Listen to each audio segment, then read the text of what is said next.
గత కొంతకాలంగా ఒక 4 ఇయర్స్ బ్యాక్ బెట్టింగ్ యాప్స్‌తోని ఇతను సహాయం చేస్తున్నాడు అన్న నిజాన్ని ప్రజలకి చెప్పినందుకు అప్పట్లో తన సోషల్ మీడియా ఫాలోవర్స్‌తోని, రాజేష్ మహాసేన లాంటి వాళ్ళతోని నన్ను పిచ్చి బూతులు తిట్టించాడు. యూట్యూబ్‌లోను, ఇన్‌స్టాగ్రామ్‌లోను పచ్చి బూతులు తిట్టించాడు. అంటే ఆయన చెప్తున్న వెర్షన్ బెట్టింగ్ యాప్‌తో చేయించడం నేరం అని మీరు కాదు, చట్టమే చెప్తుంది. కాదనట్లేదు. కానీ ఆయన ఏమంటారంటే విరాట్ కోహ్లీ వాళ్ళే చేస్తున్నప్పుడు నేను చేసే నష్టం ఏంటి, నేను కూడా నా సర్కిల్లో ఒక లిమిట్ చేశాను కదా అని అంటున్నారు. సో ఒక డిఫరెన్స్ అండి. విరాట్ కోహ్లీ ఒకవేళ బెట్టింగ్ యాప్ ప్రమోట్ చేసినా తీసుకొచ్చి ఇన్‌స్టాగ్రామ్ పేజ్‌లోను, యూట్యూబ్ పేజ్‌లోను, పర్సనల్ ఇన్‌స్టాగ్రామ్ పేజ్‌లోను, పర్సనల్ యూట్యూబ్‌లోను పెట్టుకుంటాడా? పెట్టుకోడు. ప్లస్ విరాట్ కోహ్లీ ఏది సపోర్ట్ చేసే ఆర్ అడ్వర్టైజ్మెంట్ చేసే ఎటువంటి యాప్ ఇక్కడ ఓపెన్ కాదు. ఎందుకంటే అవన్నీ లీగల్.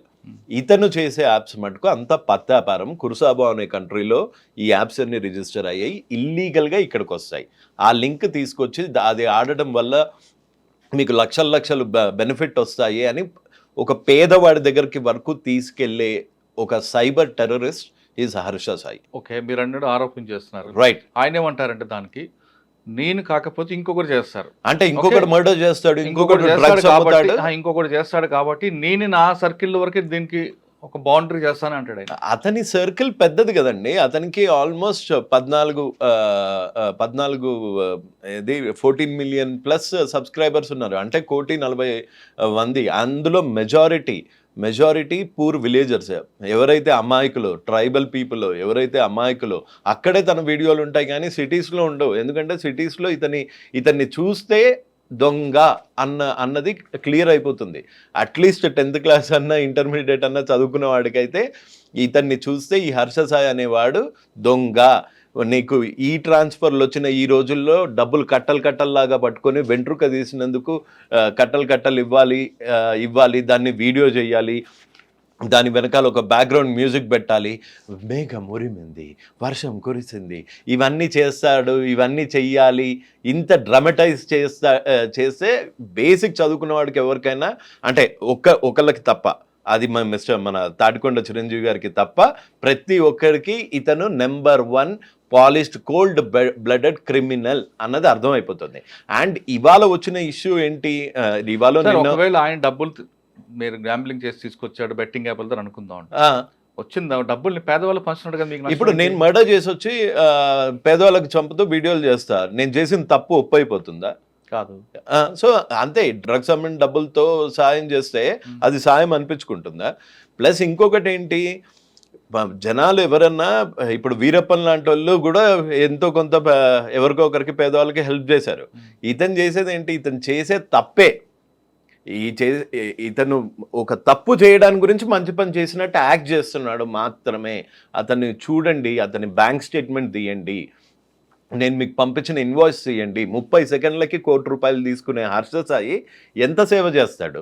అతని నెలలు ఐటీసీ కోహినూరులో ఉంటాడు. ఎవరెవరు విజిటర్స్ వస్తారు, ఏ రష్యన్ వస్తుంది అక్కడికి, ఆ సీసీటీవీ ఫుటేజ్ అంతా తీయండి, అతనున్న సీసీటీవీ ఫుటేజ్ అంతా తీయండి. ఆయన కమిషనర్ ఆఫీస్లో కెమెరాలు తీసుకొని వెనకాల అందరికీ మాస్కులు పెట్టి వెళ్ళగలిగే హర్ష సాయి అబ్స్కాండింగ్లో ఉంటే ఎవరు పట్టుకోలేకపోతున్నారు పాపం.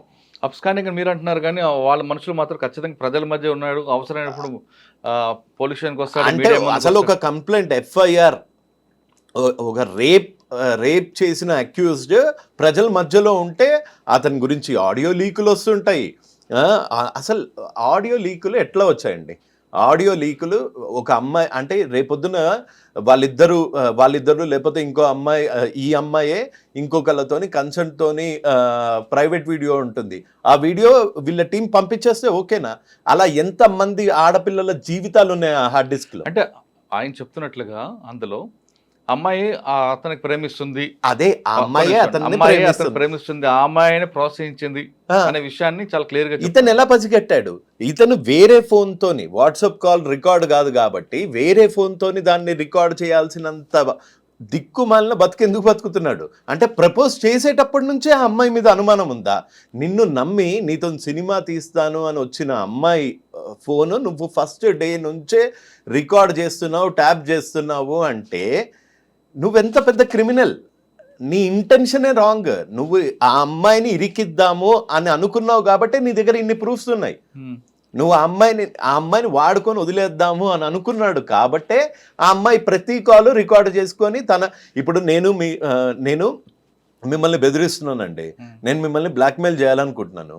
సో నేను ఆబ్వియస్గా అందులో ఏమని మాట్లాడతాను, నాకు ఇష్టం లేదు, లేకపోతే నేను ఆ తప్పు చేయలేదు అని మాట్లాడతాను. అంతేగాని నేను కూడా అక్కడ ఏంటి మన ఇద్దరం ఇట్లా చేసాం కదా అట్లా చేసాం కదా అని మాట్లాడక నా తప్పు వచ్చేటట్టు నేను ఎప్పుడన్నా రికార్డ్ చేసుకుంటానా?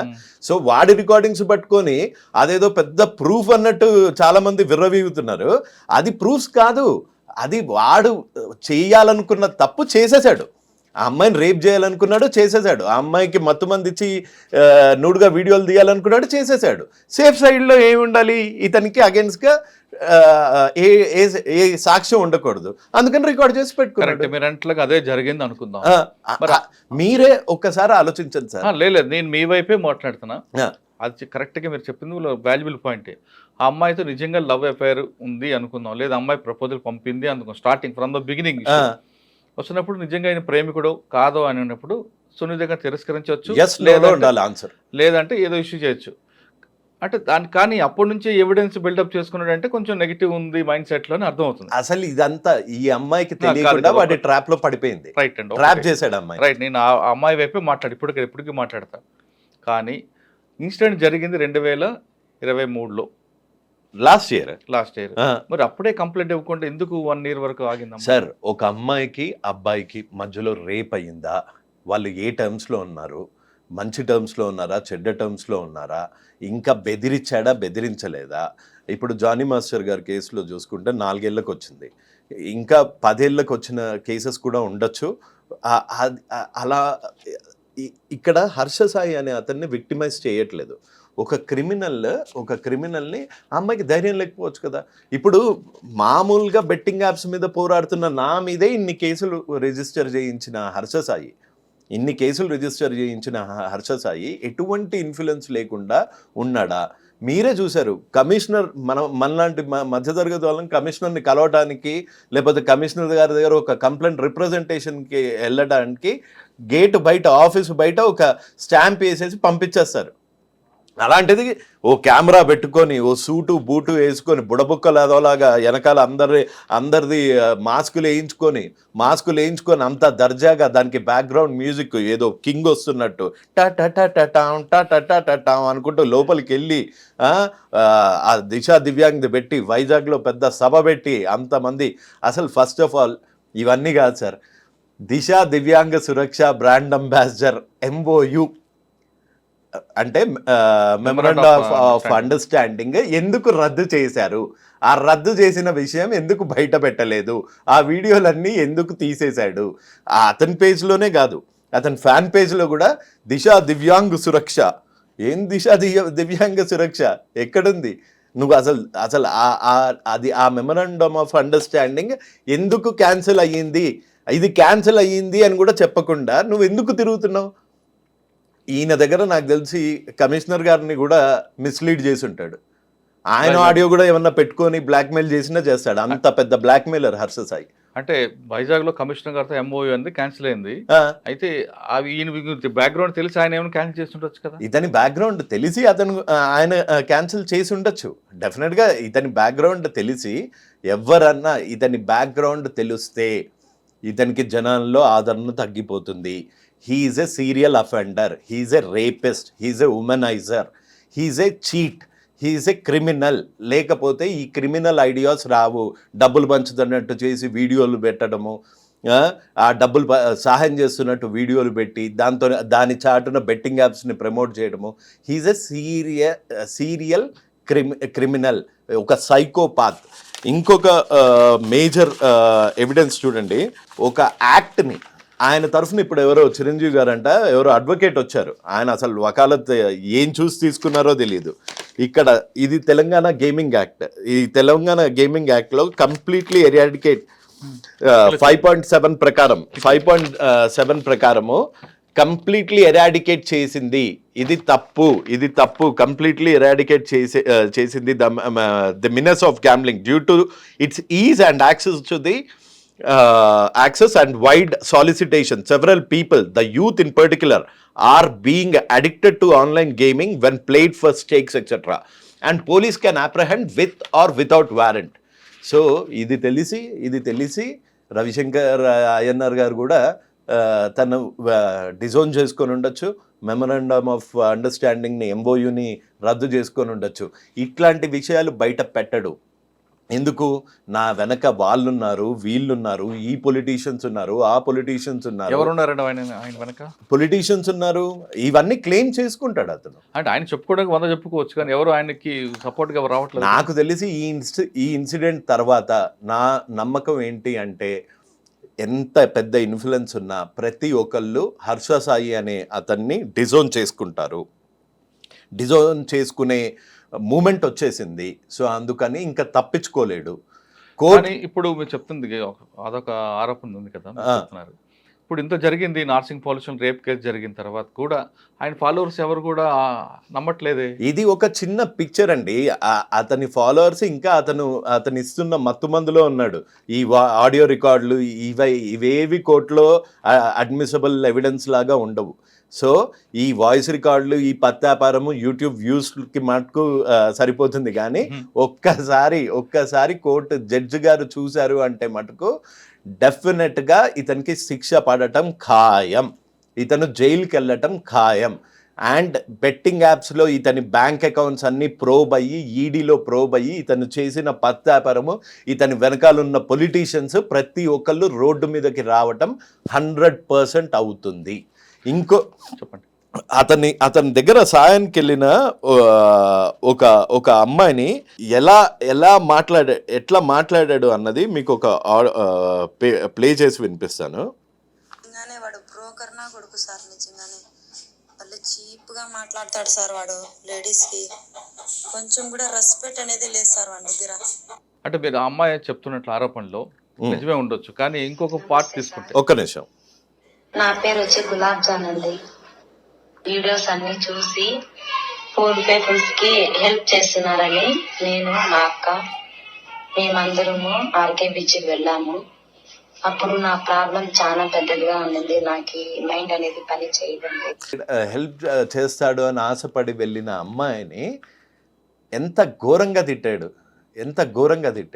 అంటే ఇక్కడ 2 రకాలు ఉంటాయండి గారు. ఒక మనిషి మీ ఎదురుకి సహాయం కోసం వచ్చారు, మీరు సహాయం చేశారనుకోండి, సామ్రాట్ యువ సామ్రాట్ కాదు, భారత్ సామ్రాట్ అయినా అని పొగుడతారు. అవును, ఓకే, అవును. మీరు యువకుడు కాదు కానీ యువకుడు సామ్రాట్ అంటారు మీకు. అవును. ఒకవేళ మీరు కానీ మీకు చేతనైతే చేస్తారు, మీ వల్ల కాలేదనుకోండి, మీరు సున్నితిగా తిరస్కరించిన వాళ్ళు ఏం చేస్తారంటే ఈయన యువ సామ్రాట్ కదా, ముసలి సామ్రాట్, ఈయన వాళ్ళ చేస్తాడు, ఈయన అదన్నాడు ఇదన్నాడు చెప్తూ సాధారణంగా మనుషులు నైజం అది. మరి దీంట్లో మనం ఈమెను చూడకూడదు. అంటే ఒక 15 రోజులు వైజాగ్ బీచ్లో పిల్లల్ని వేసుకొని ఉన్న వాళ్ళని కూడా ఒకవేళ సాయం చేయలేనమ్మా అని ఉంటే, సాయం చేయలేనమ్మా నా ఆర్థిక పరిస్థితి బాగాలేదు అని ఉంటే, ఆవిడ ఇలా మాట్లాడేది వాళ్ళు కాదు. ఆవిడ్ని తిట్టారు, దుర్భాషలాడారు. ఆవిడ ప్రూఫ్స్తో పాటు పంపించింది, మీకు పంపిస్తాను అవన్నీ. సార్ ఇప్పుడు మన ఈ కేసు గురించి చూద్దామండి. ఆయన ఏం చెప్తారంటే హర్ష సాయి, నాకు ఆమెకి మధ్యన ప్రొడ్యూసర్ అండ్ హీరో మధ్య కనెక్షన్ మాత్రమే. ఓకే, ఆమె నాతో సినిమా తీస్తా అన్నారు. ఆమెతో పాటు ఎవరో బాలచంద్ర అనే వ్యక్తి ఆయన ఉన్నారు. కానీ నా దగ్గర అడ్వాన్స్ ఇస్తాను ఏమీ లేదు. వాళ్ళు నన్ను పెట్టుకొని అప్పులు చేయడం స్టార్ట్ చేశారు, నా కాల్ షీట్ చూపించుకుంటూ. నా కాల్ షీట్, నా ఫేస్ చూపించుకొని అప్పులు చేస్తున్నారు.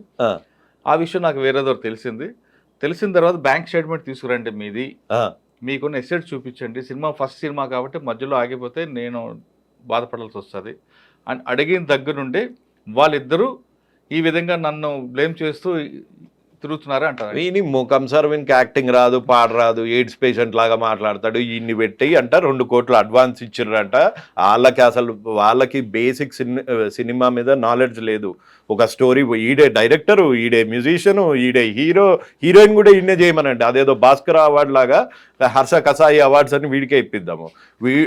అంటే 2 కోట్లు ఇవ్వడం వాస్తవం అంటారా? నాకు తెలీదు. మీ వర్షన్లో నేనైతే ₹2 ఇయ్యా విన్ యాక్టింగ్కి, నేనైతే ₹2 ఇయ్యా.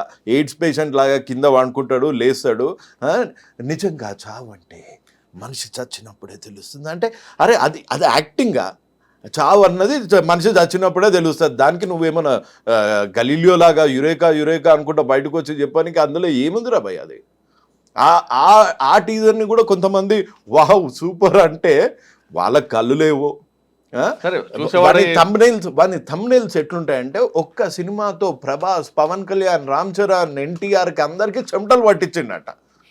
ఏది మీరు అంటే కొంచెమన్నా సిగ్గుండాలి సార్. అంటే పెట్టుకొని కన్నా మన ఆడియో టీజర్ లాంచ్ థంబ్నెయిల్ ఏంటంటే ఒక్క ఇంటర్వ్యూతో ఒక్క మీడియాతో నువ్వు గుక్క తీసుకోకుండా అండ్ కుక్కలాగా అరవకుండా కుక్కలాగా చేయకుండా నువ్వు ఒక్కటి చెయ్యవయ్యా. ఒక చిన్న వేమన శతకం చెప్పు, ఒక చిన్న పద్యం చెప్పు, ఒక చిన్న ఫార్ములా చెప్పు. అంటే సినిమా యాక్టర్ అవన్నీ అవసరం లేదు అనుకుంటున్నాడే. అదే ఒక ఎక్స్పీరియన్స్ లేదు.